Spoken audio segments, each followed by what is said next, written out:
एक स्वामी जी गंगोत्री में रहते थे, अभी तो नीचे ऋषिकेश में आ गए, अपरोक्षानंद जी। ये बात बता रहा हूं मैं आपको करीब 24-25 साल पहले की। वो कोई भी उनके पास जाता था, ऐसे बड़े विद्वान महापुरुष हैं, अच्छे योगी हैं, तो वो सबकी नाभि ठीक करते थे और शिविर लगाते थे पूरे देश भर में। अब तो बुजुर्ग हो गए काफी, शायद अब तो बंद कर दिए होंगे शिविर, उनके पास कोई आता होगा तो बता देते होंगे। तो वो पूरे देश में शिविर लगाते थे और केवल नाभि ठीक करवाते थे, और उसी से ही मैंने देखा कि मैक्सिमम लोगों की बीमारियां ठीक हो जाती थी। किसी को बुखार हो जाए तो नाभि ठीक, सर्दी जुकाम हो जाए तो नाभि ठीक करते थे, किसी को शुगर है तो नाभि ठीक करते थे, किसी को ब्लड प्रेशर है तो नाभि ठीक करते थे, हार्ट की प्रॉब्लम है तो नाभि ठीक करते थे, किसी को गुस्सा है तो नाभि ठीक करते थे, ध्यान नहीं लगता है तो नाभि ठीक करते थे। और नाभि ठीक करके ही, और देखता था मैं, लोगों को फायदा होता था। अब आपको आश्चर्य लगेगा, एक भाई गुजरात में थे, रामजी भाई उनका नाम था। ये भी बात करीब 20 साल पहले की है, 20-22 साल पहले की। तो मैं सूरत में गया तो उनका कैंप लग रहा, बोले रामजी भाई आए हुए कैंप लगाते हैं। मैंने कहा क्या करते हैं? तो बोले वो बैठना सिखाते हैं, खाली जो है वो स्पाइनल कोड का बैलेंस बनाते हैं। तो वो अलग अलग तरह से बैठा करके, हमारा बैठने का पोस्चर ठीक नहीं होता, ऐसे नहीं बैठते हम। कैसे बैठते हैं? ऐसे बैठते हैं। सोने में कैसे सोते हैं? ऐसे सोते हैं, या ऐसे सोते हैं। सीधे भी सोएंगे तो ऐसे सोएंगे।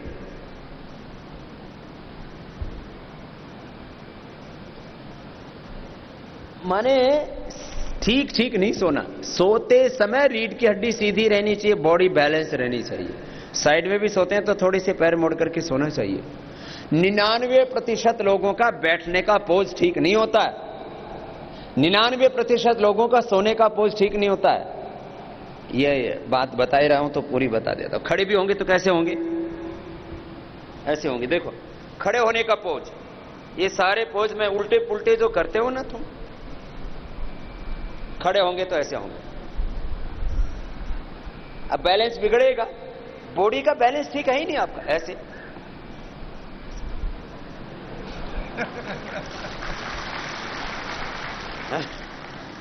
आप लोगों को सीधा खड़ा तब तक, जब तक आपकी परेड कराते हैं तब तक तो आप सीधे खड़े हो जाते हैं, विश्राम में ऐसे खड़े हो जाते हैं। बाकी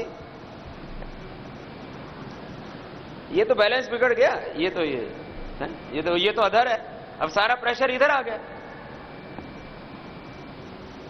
अब वो थोड़े दिनों में सैटिका होता है, कमर में दर्द होता है। फिर ये तो खड़े होने की, बैठने की मैंने बताया। बैठने में अब ऐसे तो बैठती ही नहीं है। कुछ तो मैंने देखा, एक दो तो ऐसे बैठते हैं, ऐसे, फिर सीधे बैठने के चक्कर में ऐसे बैठेंगे। अब ऐसे बैठते हैं तो देखिए कैसे बैलेंस बिगड़ता है कमर का। देखो, ये तो आगे चला गया, और आप ऐसे बैठे तो ये पीछे हो गया। ये भी गलत है, ये भी गलत है, ये सही। अब हजारों में से एक आदमी ठीक से बैठना जानता है, हजारों में से, और मैं कहूंगा लाखों में तो भी अतिशयोक्ति नहीं होगी। जो सीधे भी बैठते हैं, सीधा बैठने की आदत ही नहीं। कुछ तो ऐसे बैठेंगे, फिर धीरे धीरे ऐसे आ जाए, फिर और धीरे आएंगे तो फिर तो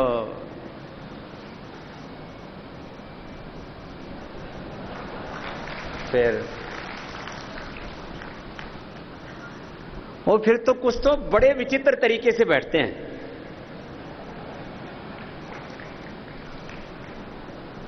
मैंने ठीक से बैठ नहीं सकता, फिर ऐसे बैठेंगे।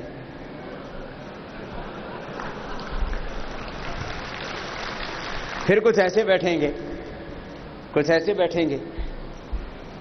मैंने ठीक से नहीं बैठना। ये उल्टा उल्टा क्यों बैठता है भाई? सीधा क्यों नहीं बैठता? इसमें भी बैलेंस बिगड़ा हुआ है। देखो पूरा, अभी देखिए पूरा बैलेंस बिगड़ा हुआ है, ये भी बैलेंस बिगड़ा हुआ है। ठीक से नहीं बैठना आता आदमी को। किसी भी आसन में बैठो, वज्रासन में बैठो तो ऐसे बैठना चाहिए, पद सिद्धा सुखासन में बैठे तो ऐसे बैठना चाहिए, सिद्धासन में बैठो तो ऐसे बैठना चाहिए, पद्मासन में बैठो तो ऐसे बैठना चाहिए, कुर्सी पर बैठो तो सीधा बैठना चाहिए। 99% लोगों को बैठना नहीं आता। सोए तो ऐसे सोना चाहिए या तो ऐसे सोए।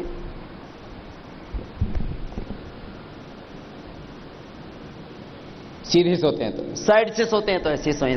ये दो ही सोने के तरीके हैं। थोड़ा सा पैर मुड़े हुए। रीढ़ की हड्डी हमेशा सीधी रहनी चाहिए, ये ऐसे नहीं होना चाहिए। इससे ब्लड कैंसर से लेकर के, पैरालिसिस से लेकर के, हार्ट अटैक और इंडाइजेशन से लेकर के तमाम बीमारियां होती हैं। आपको पता नहीं लगता इन बातों का। ऐसे और ऐसे ऐसे ये सही तरीका ये है। घुटने पर घुटना और मेरुदंड सीधा, ज्यादा पैर भी नहीं मोड़ना। कुछ तो ऐसे ही सोते हैं छोटे बच्चे, ऐसे पता नहीं ये मतलब ऐसे नए नए तरीके खोजेंगे, ऐसे सोएंगे। ये वाला तो आम ही तरीका है। और ज्यादा सोते हैं तो ऐसे ही सो जाते हैं। और इसमें तो पूरा बैलेंस बिगड़ा हुआ है, पूरा बैलेंस बिगड़ा हुआ है। ये गलत है। ऐसे सोना चाहिए। या तो ऐसे सोएं और साइड से सोते समय तकिया लगाना चाहिए, क्योंकि इससे नहीं तो देखो ये गैप है ना 4 इंच का, 3-4 इंच का जो गैप होता है फुल फिल होना चाहिए। तो साइड से सोते समय पिलो लेना चाहिए, नहीं तो ऐसे हाथ लगा लेना चाहिए कभी तकिया ना मिले तो। नहीं तो हाथ भी फ्री हो जाता है। तकिया लगा देते तो हाथ भी फ्री हो गया फिर। तो यहां तकिया लग गया ऐसे, और ऐसे ये ऐसे हो गया। तो गर्दन का भी बैलेंस नहीं बिगड़ा, कमर का भी बैलेंस नहीं बिगड़ा, पैरों का भी बैलेंस नहीं बिगड़ा। ऐसे रहना चाहिए। आप कहेंगे स्वामी जी ऐसे तो फिर नींद कैसे आएगी? तो उल्टी सी सो करके कैसे नींद आती है? आदत ठीक करो अपनी, आदत ठीक नहीं है तुम्हारी। ऐसे या ऐसे इधर से सोएंगे तो ऐसे।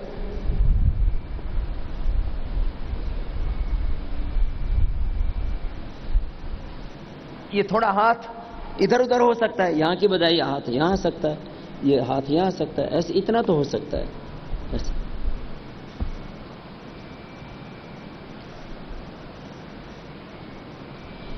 ये सोने का तरीका, बैठने का तरीका। बैठने का तरीका ऐसे नहीं बैठना चाहिए, देखो ऐसे, ये ऐसे नहीं। ज्यादातर लोग ऐसे ही बैठते हैं। उठेंगे तो ऐसे उठेंगे, ये नहीं। कैसे उठना चाहिए? साइड से उठना चाहिए। ऐसे सीधे उठने से नाभि डिग जाती है। अब जवान को कुछ नहीं होता है, और एक दिन में कुछ नहीं होता है। ये चीजें धीरे धीरे गड़बड़ होती हैं। फिर कहते हैं बाबा कमर गई, घुटना गया, गर्दन गई, कंधा भी गया, और फिर ये गया और वो गया, फिर पूरा ही गया। ये छोटी छोटी चीजें आपको ध्यान ही नहीं देते आप। तो मैं आपसे बात ही कर रहा था कि हम छोटी छोटी बातों पर ध्यान नहीं देते, खान पान पर ध्यान नहीं देते। अब पानी खड़े होकर के नहीं पीना चाहिए। अब छोटी छोटी बातें हैं, चलिए 2-4 बातें बता देता हूं खान पान के बारे में। पानी ऐसे सुबह उठ के ऐसे बैठ के पानी पीना चाहिए। लंबे समय तक खड़े होकर के पानी पीने से गैस्ट्रिक, अर्थराइटिस, इंडाइजेशन और पेट की समस्या होती है। सुबह उठ करके खड़े खड़े पानी नहीं पीना चाहिए। कैसे पानी पीना चाहिए? ऐसे बैठ करके पानी पीना चाहिए। जिनको नीचे बैठने में असुविधा हो उनको कुर्सी पर बैठ के पानी पीना चाहिए। खड़े खड़े पानी नहीं पीना चाहिए। पानी जल्दी जल्दी नहीं पीना चाहिए। सुबह का पानी जल्दी पी लिया तो ठीक है, दिक्कत नहीं है, परंतु दिन में जो भी पानी पिए, ज्यादातर लोगों को गैस्ट्रिक की प्रॉब्लम रहती है। क्यों? खाना जल्दी जल्दी खाते हैं, पानी जल्दी जल्दी पीते हैं, गैस तो बनेगी। और एक और काम करते हैं, पानी ऐसे ऊपर से डाल के पीते हैं और उससे पूरी गैस तो अंदर जाती है, पानी के साथ गैस आती है, वो पूरी पेट में भर जाती है। पानी हमेशा ऐसे मुंह के लगा के पीना चाहिए। पहले पीते थे ऊख से पीते थे, ऐसे पानी पीते थे। ये ऊपर से पानी पीना है ये ठीक नहीं है। खड़े खड़े पानी पीना है ये ठीक नहीं है। जल्दी जल्दी पानी पीना ही ठीक नहीं है। जिन को अर्थराइटिस है और जिनको कफ है उनको ठंडा पानी नहीं पीना चाहिए, उनको वार्म वाटर पीना चाहिए, गर्म पानी पीना चाहिए। जिनको अर्थराइटिस और अस्थमा कब्ज है उनको भी ठंडा पानी नहीं पीना चाहिए। खाने के 1 घंटे बाद पानी पीना चाहिए, तुरंत बाद पानी नहीं पीना चाहिए। हाँ, 3 से 4 लीटर, गर्मी है तो 4 लीटर, नहीं तो 3 लीटर बॉडी में लिक्विड किसी भी रूप में, पानी, छाछ या दही आदि के रूप में जरूर जाना चाहिए। इससे ज्यादा भी लिक्विड नहीं जाना चाहिए, उससे किडनी को ज्यादा काम करना पड़ता है, फिर किडनी फेल हो सकती है। और इससे कम भी नहीं जाना चाहिए। अब ये छोटी सी बात है, अब इतनी बातों के ऊपर ध्यान देते हो आप? ये कोई लंबी चौड़ी बात थोड़ी है, ध्यान होना चाहिए इन बातों के ऊपर। खाने पीने पर ध्यान ही नहीं हमारा, खराब चीज नहीं पीनी चाहिए। कोई भी पीने की चीज हो, खाने की चीज हो, याद रखना, एक कण भी आहार का खान पान के रूप में गलत नहीं जाना चाहिए और एक क्षण भी गलत विचार मन में नहीं आना चाहिए। 2 बातें बताई। एक क्षण भी गलत विचार मन में आया तो आदमी को हैवान, शैतान बना सकता है, उसको पागल कर सकता है, उसको हिंसक, क्रूर बना सकता है, बेईमान बना सकता है, दुराचारी, व्यभिचारी, अनाचारी बना सकता है, उसकी जिंदगी को तबाह कर सकता है। एक क्षण का गलत विचार एक बहुत अच्छे आदमी को भी गिरा सकता है, सारी दुनिया की नजरों में गिरा सकता है, अपने घर परिवार अपनी नजरों में गिरा सकता है। एक क्षण का गलत विचार नहीं आना चाहिए और एक क्षण भी गलत आहार अपने भीतर नहीं जाना चाहिए। 2 बात याद रख लेना। विचार अंदर गलत जाएगा तो हमारे जीवन को ही तबाह कर देगा, और आहार गलत जाएगा वो हमारे शरीर का हिस्सा बनेगा। ऐसा नहीं कि आपने बीड़ी पी और धुआं तो बाहर निकल गया, दारू पी तो पेशाब से बाहर निकल गया, ऐसा नहीं है। जो भी चीज अंदर जाती है वो शरीर का हिस्सा बन जाती है। आप जो भी खाते, मांस मदिरा खाते हैं, पीते हैं, दारू पीते हैं, कुछ भी खाते हैं, या शाक सब्जी, अन्न जल, जो भी आप लेते हैं वो आपके शरीर का हिस्सा बनता है। वो एक प्रोसेस है, उसके बाद ही बाहर निकलता है, अपशिष्ट बाहर निकलता है, वो अपना पूरा प्रभाव अंदर छोड़ के जाता है। ये बहुत बड़ी बात है। आप तंबाकू खाते हैं तो आपके शरीर के अंदर जाता है, वो उसका अपशिष्ट बाहर निकलता है, वो एक एक सेल को डिस्ट्रॉय करता है। लंबे समय तक तंबाकू खाने से वो हमारे शरीर के एक एक अंग का पूरा जेनेटिक स्ट्रक्चर को डिस्टर्ब कर देता है। ये तो पूरी रिसर्च हो चुकी है साइंटिफिकली कि तंबाकू लगातार खाने से जो है वो हमारा जो जेनेटिक स्ट्रक्चर है उसको डिस्ट्रॉय कर देता है, डीएनए तक को डिस्ट्रॉय कर देता है। एक जो बिना तंबाकू आदि खाने वाला, बिना शराब आदि पीने वाला व्यक्ति और एक शराब पीने वाला, दोनों का जो जेनेटिक स्ट्रक्चर है, एक एक सेल का जो स्ट्रक्चर है उसी में अंतर आ जाता है। स्ट्रक्चर में भी अंतर आता है और कैरेक्टर में भी अंतर आता है। इसलिए हम मना करते हैं कि आप नशा मत कीजिए। ऐसा सारे देश में मुहिम चल रही है, नशा मत कीजिए, नशा मत कीजिए। फिर भाई हम क्यों पीते हैं शराब, क्यों खाते हैं मांस, क्यों पीते हैं बीड़ी सिगरेट, क्यों हम गुटखा और को तमाम तरह के नशीली चीजें। नशा छोटा हो या बड़ा हो, ये शरीर के लिए हार्मफुल है भैया। लाभ एक भी बता दो आप भाई, कोई भी एक लाभ बता दो कि भाई बीड़ी पीने से, सिगरेट पीने से, तंबाकू खाने से ये लाभ होता है। मैं भी कल से खाना शुरू कर देता हूं, कल से नहीं, अभी शिविर के बाद खाना शुरू कर दूंगा। लाभ बता दो, एक भी फायदा बता दो उसका। तो पूरा साइंटिफिकली ये प्रूव है पूरी दुनिया में कि तंबाकू किसी भी तरह से हमारी सेहत के लिए अच्छा नहीं। एक भाई आया, बोले बाबा जी मैं बताता हूं फायदा। मैंने कहा क्या? बोले वो जब तक बीड़ी नहीं पीते और वो ये नहीं खाते तब तक लैट्रिन नहीं उतरती, पेट बढ़िया साफ हो जाता। मैंने कहा गाय भैंस 5 किलो का गोबर करे, बीड़ी पी के कर बावड़े, क्योंकि दवाई है। आदमी ना पता नहीं नए नए तरीके कहां से निजात कर लेता है। ये कोई पेट साफ करने वाली दवाई नहीं है, पेट साफ करने का कोई इसमें गुण ही नहीं होता। ये तो एक तरह की हैबिट, इसके अंदर ना जो कुछ ऐसे विषैले तत्व होते हैं, निकोटीन आदि होती है, वो थोड़ा सा एक बार जो है रिलैक्स करती है सिस्टम को, फिर उसको जकड़ लेती है। बहुत खतरनाक होता है। अब कुछ लोग ऐसा सोचते हैं कि अब पहले गांव में लोग हुक्का पिया करते, तो जैसे हम बच्चे थे तब हम तो शुरू से इन चीजों का विरोध करते थे। तो हम कहते थे ताऊ बाबा हुक्का मत पी, इससे कफ बनेगा। बोले बेटे कफ बनता नहीं, इससे निकला है। वो बीड़ी पिए, वो हुक्का पिए तो खांसी हो और कफ निकले, तो उनको ऐसा लगता है कफ निकल रहा है। मैंने कहा ताऊ बाबा इससे बना है, वो उसको यूं लगा इससे निकला है, उससे निकलता नहीं है, उससे बनता है भाई। उससे फेफड़े कमजोर होते हैं, फिर तो ये तम्बाकू से हुक्का हो, बीड़ी हो, सिगरेट हो, उससे कब बनता है। तो खैर छोटी छोटी बातें, इन पर ध्यान देना। और उसके साथ में कह रहा था फिर ये उपचार करना। तो इतने विषय हैं, फिर भी मैं आगे बढ़ता हूं। तो ये मैं आपको बता रहा था, ये नाभि के लिए बहुत अच्छा है। नाभि का बैलेंस बनाना बहुत जरूरी है। फिर इधर सिर में दर्द के लिए पॉइंट है, ये अंदर की तरफ अंगूठे के जड़ में देखो, अंगूठा की हड्डी पीछे से यहां आकर के मिल रही है, इधर से पहले अंगुली की हड्डी आकर के मिल रही है, ये ज्वाइंट है। इस ज्वाइंट के अंदर अंगूठे की तरफ दबाने से सिर में दर्द अच्छा होता है, और अंगुली के जड़ में दबाने से पेट में दर्द हो या नाभि डिग गई हो ठीक हो जाती है। ये पॉइंट, ये पीछे जितने भी पॉइंट हैं ये दर्दों के लिए हैं। ये पीछे के पॉइंट है दर्दों के लिए, और ये ऊपर के जितने भी पॉइंट हैं ये साइनस के लिए, ये मस्तिष्क के लिए, पिट्यूटरी पिनियल ग्लैंड, ब्रेन। और ये तो टॉप वाला जो पॉइंट है जबरदस्त है। फिर और कुछ 2-4 पॉइंट बताता हूं। ये रिंग फिंगर के टॉप पर यहां ऐसे दबाने मात्र से स्ट्रेस दूर हो जाता है, नींद बहुत अच्छी आती है, और मन में किसी भी तरह की चिंता आदि होना एकदम कम हो जाती है। तो जो भी है ये सिस्टम है यहां से, ये एकदम से मानसिक तनाव के लिए, हाइपरटेंशन के लिए, ब्लड प्रेशर के लिए, और कोई भी मास्टर पॉइंट है, कोई भी बीमारी हो शरीर में, इसी अंगुली के पीछे से, इसी अंगुली के पीछे से जैसे किसी को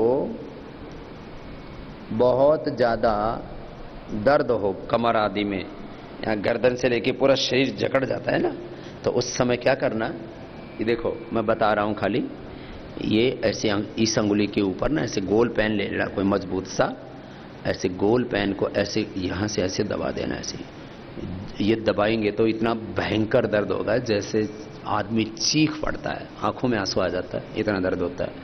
लेकिन ऐसे दबाने से 1 मिनट के अंदर अंदर जो आदमी टेढ़ा मेढ़ा हो रखा है, एक कदम आगे नहीं बढ़ा सकता, बेड रेस्ट कर रहा है, माने से हिलना डुलना बंद हो गया है ना, वो भी आदमी चलने लग जाता है, और 2-4 दिन 10 दिन करने से दौड़ने लग जाता है। इतना जबरदस्त पॉइंट है ये खास पॉइंट है। अब इसमें कई तरह की पद्धतियां विकसित हो गई हैं।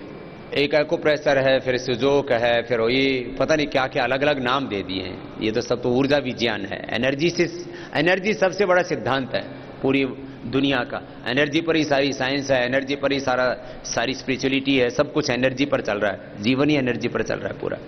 तो ये यहां से ये ऊर्जा पैदा होती है, और ये कमर से संबंधित ऊर्जा यहां से पैदा होती है, पीछे से ऐसे। इसको बहुत भयंकर दर्द होता है। फिर इस ऐसे तो इस अंगुली के पीछे से भी हार्ट के लिए खास पॉइंट होता है। इस छोटी अंगुली के इधर से तो पेशाब के लिए बताया था, इधर से और यहां से हार्ट के लिए, यहां से और यहां से ऐसे पॉइंट। अब किसी को हाइड्रोसिल हो गया है,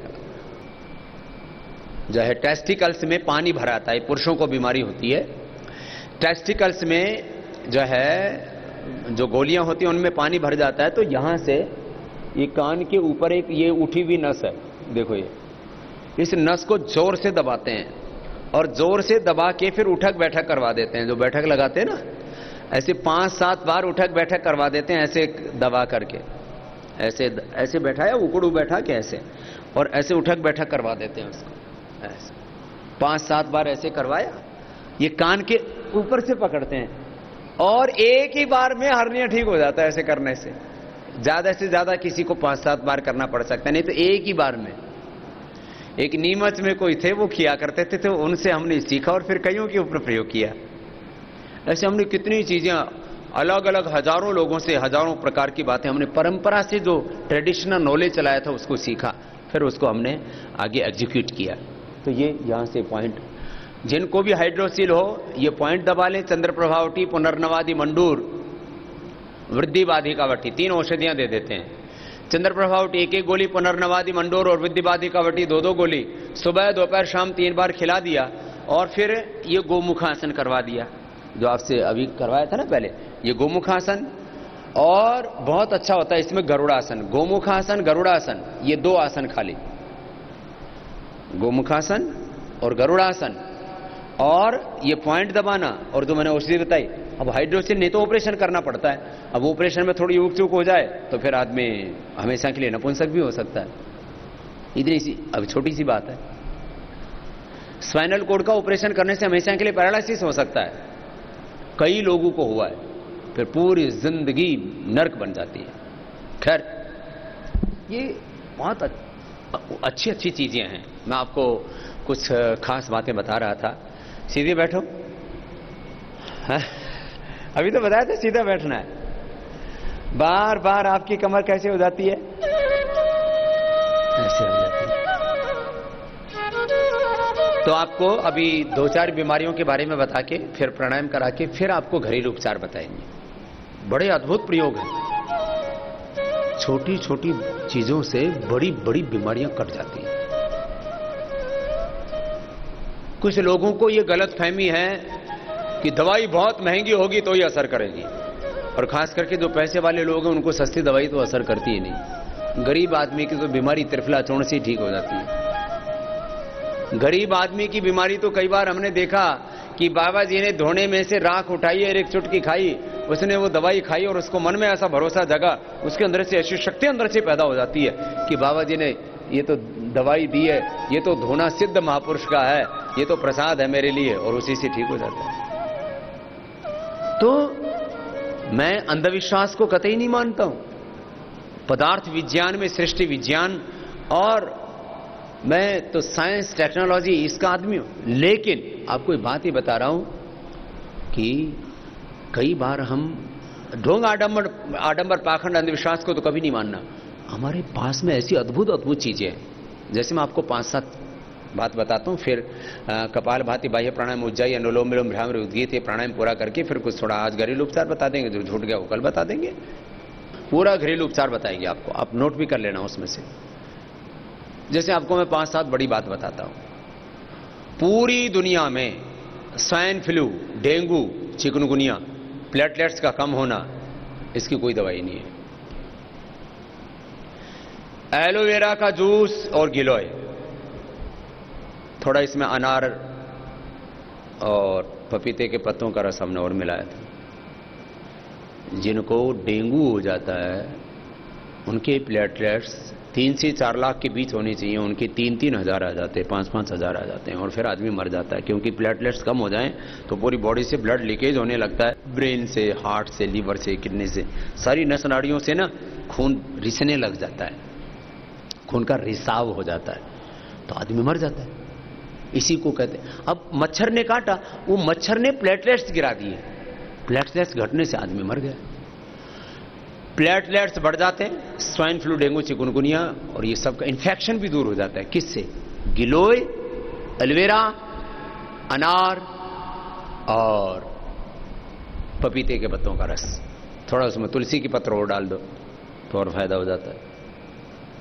तो 5 चीजें बताई मैंने, गिलोय, एलोवेरा, अनार, पपीता का पत्तों का रस, थोड़ा सा तुलसी के 5-7 पत्ते, 5 चीजों का रस पिला दो।